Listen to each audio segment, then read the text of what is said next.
कपिल सिब्बल और अभिषेक मनु सिंघवी विपक्ष के दो ऐसे वकील हैं जो बात बात पर सुप्रीम कोर्ट पहुंच जाते हैं। एसआईआर से लेकर नए वक्फ कानून जैसे तमाम मुद्दों के खिलाफ कपिल सिब्बल और अभिषेक मनु सिंघवी ने देश के शीर्ष अदालत का दरवाजा खटखटाया था।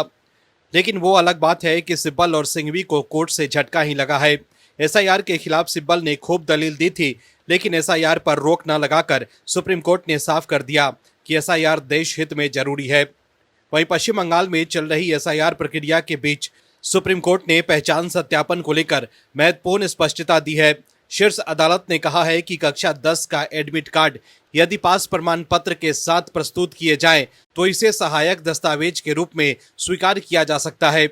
सीजेआई सूर्यकांत, न्यायमूर्ति जॉय माल्या बख्शी और न्यायमूर्ति विपुल एम पंचोली की पीठ ने ये आदेश वरिष्ठ अधिवक्ता डीएस नायडू द्वारा उठाई गई शंका के बाद दिया। वकील ने पूछा था कि क्या 10वीं का एडमिट कार्ड अकेले पहचान पत्र के रूप में मान्य होगा। इस पर अदालत ने स्पष्ट किया कि ये केवल सहायक दस्तावेज होगा, अकेला पहचान पत्र नहीं। वहीं अब एक और मामले को लेकर कपिल सिब्बल और अभिषेक मनु सिंघवी ने सुप्रीम कोर्ट में नाराजगी जाहिर की है। क्या है खबर, बताते हैं आपको इस रिपोर्ट में। दर्शकों, सुप्रीम कोर्ट ने क्लास 8 के सामाजिक विज्ञान की एनसीईआरटी किताब में जुडिशियरी में करप्शन को लेकर लिखी बातों पर स्वतः संज्ञान लिया है। सीजेआई सूर्यकांत का कहना है कि न्यायपालिका को बदनाम करने की अनुमति नहीं दी जा सकती है। यह मुद्दा वरिष्ठ वकील कपिल सिब्बल और अभिषेक मनु सिंघवी ने उठाया था। सीजेआई सूर्यकांत ने आगे कहा कि मुझे पता है कि इससे कैसे निपटना है। बार और बेंच दोनों ही बेहद परेशान हैं। सभी हाईकोर्ट के जज परेशान हैं। कानून अपना काम करेगा। इस मामले को लेकर सुप्रीम कोर्ट ने कड़ी आपत्ति जताई है। बता दें कि यह विवाद किताब में शामिल किए गए न्यायपालिका में भ्रष्टाचार टॉपिक को लेकर हो रहा है। वरिष्ठ वकील कपिल सिब्बल ने जब ये मामला सीजेआई सूर्यकांत की अगुवाई वाली बेंच में उठाया तो भारत के चीफ जस्टिस ने कहा कि अदालत ने इस मामले पर स्वतः संज्ञान लिया है। बार एंड बेंच की एक रिपोर्ट के अनुसार वरिष्ठ वकील कपिल सिब्बल ने सीजेआई की बेंच से शिकायत की है कि एनसीईआरटी 8वीं क्लास के बच्चों को न्यायपालिका में भ्रष्टाचार की शिक्षा दे रही है। ये बहुत ही चिंताजनक स्थिति है। हम यहाँ बार की ओर से हैं।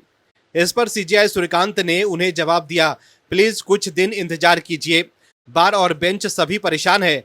सभी हाईकोर्ट के जज परेशान हैं। मैं इस पर स्वतः संज्ञान लूंगा। मैं किसी को भी संस्थान को बदनाम करने नहीं दूंगा। कानून अपना काम करेगा।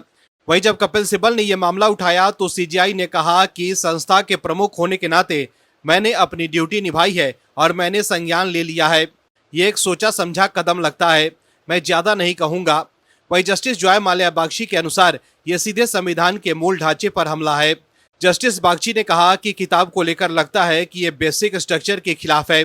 वहीं इस मामले को लेकर एनसीईआरटी ने यू टर्न ले लिया है। सीजेआई सूर्यकांत की फटकार के बाद एनसीईआरटी ने जुडिशियल करप्शन वाले चैप्टर को हटाने का फैसला किया है। उसने सुप्रीम कोर्ट के सामने अपनी गलती मानी है और इसके लिए माफी मांगी है। वहीं सुप्रीम कोर्ट ने एनसीईआरटी से पूछा है कि क्यों न कंटेम्प्ट ऑफ कोर्ट चलाया जाए। सीजेआई सूर्यकांत ने फटकार लगाते हुए कहा है कि बस माफी मांगना या चैप्टर हटाना काफी नहीं है। सुप्रीम कोर्ट ने एनसीईआरटी से कहा है कि वो बताए कि इसके पीछे कौन है। पूरी बात सामने आने तक सुनवाई जारी रहेगी। सुप्रीम कोर्ट ने एनसीईआरटी और शिक्षा सचिव को नोटिस जारी किया है। अब इस मामले की अगली सुनवाई 11 मार्च को होगी। दर्शकों, इंडियन एक्सप्रेस के रिपोर्ट के अनुसार किताब में एक चैप्टर है हमारे समाज में न्यायपालिका की भूमिका।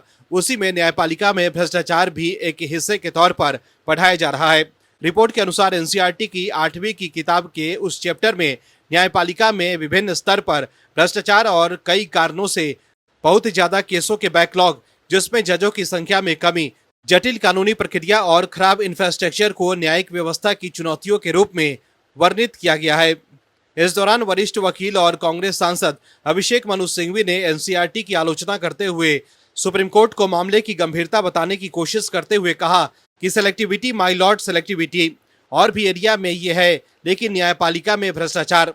अभिषेक मनु सिंघवी ने आपत्ति जताते हुए कहा कि ये चयनात्मकता क्यों?